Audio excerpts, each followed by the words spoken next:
Hey everybody, it's Devin here with the Inner Gamer. We are still at PAX South 2018. We are here in the CreativeForge booth for Phantom Doctrine, and I'm here with Blaze. Blaze, how are you today? Hey, nice to meet you. I'm great. Very good. All right. So we're here at the Phantom Doctrine, and can you tell me a little bit about what Phantom Doctrine is? Well, you can describe it in many different ways, but let's say it's a tactical game set in the 1980s Cold War. Well, that's already a pretty intense setting to have a game in. So with a tactical game like this, what kind of elements are we to expect to see from the tactical standpoint? Well, this is one of the few games, I think, that fully supports stealth and combat. So you can play both styles, you can switch between. Well, obviously it's a little difficult to switch from combat back to stealth, or ninjas would have a much easier job, but you can sneak around, you can prepare, you can get your team into a better position, and if you want to start shooting, it's up to you, and the game will definitely support that. All right.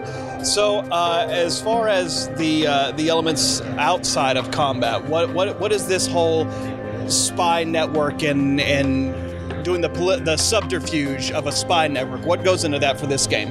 Well, this is a really interesting aspect because we think that a good story is something that not all tactical games focus on, so we thought this is our chance to make something cool, and who doesn't like a spy thriller?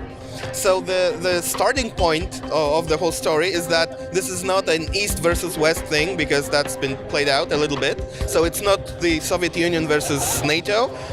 We are actually alone against the world, because the story goes like this. We start at either the CIA or the KGB, and the starting background we choose actually informs how the story develops, and what friends we have, how we learn about a bigger threat. And the bigger threat this time, it's not aliens, it's a very human, very evil conspiracy that's actually using the tensions of the Cold War and the divisions that already exist to escalate tensions and profit from it. So once we learn about them, this is our crusade, this is our goal.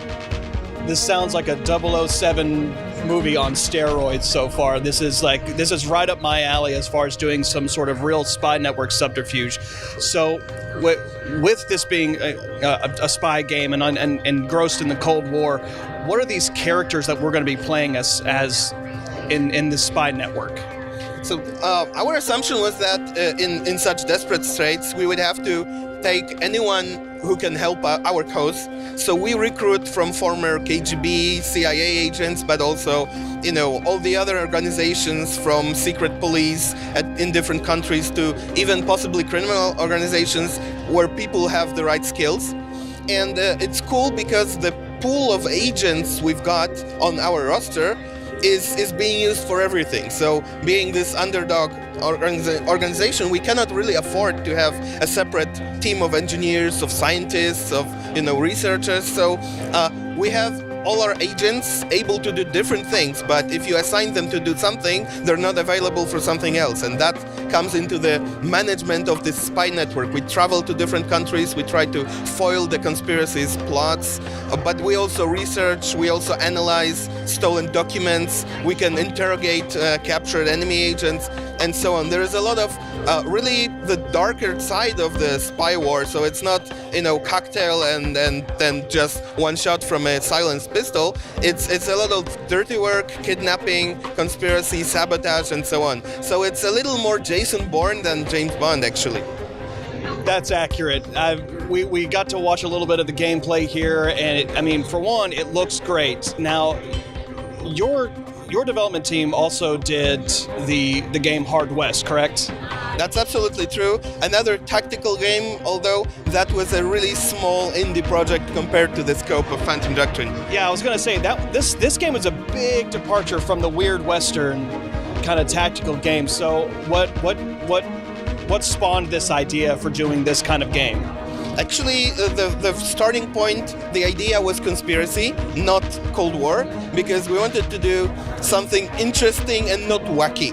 Because, conspiracies quickly devolve from, chemtrails, which are borderline, but, there is some science and airplanes and chemicals involved to, like, Bigfoot and whatnot. So this is where we drew the line. No paranormal stuff this time, no completely crazy theories, but if you actually dig into the archives of the Cold War, there is a fantastic repository of insane sounding things that happened, like implanting a listening device in a cat to send it into an embassy, stuff like that, or using an animal's brains and eyes to guide missiles, or training dolphins to blow shit up. So that's, we're not doing all of those, but this is the level of actual historical stuff that we can draw upon. Well, that is intense as can be. I'm personally looking really forward to this game. I loved Hard West, so I love these tactical kind of games. My question then is, when can we expect to play it? It's definitely this year. We'll announce the date pretty soon. It'll be PC, Xbox One, and PS4. So console players will get to play as well? Absolutely, with good controller support. This should be fine. All right, well, that sounds awesome. All right, guys, Phantom Doctrine, you heard it here. It's going to be 2018 release. Check it out. All right, guys, well, that's going to wrap up PAX South 2018. We have played a lot of games. We talked to a lot of really cool people. I'm exhausted, so I'm going to go get a drink now. But in the meantime, head over to theinnergamer.net. You'll see all the stuff over here. Subscribe, like us, follow us. We're going to have a lot of content coming out soon, so thanks for tuning in, guys. We'll see you next time.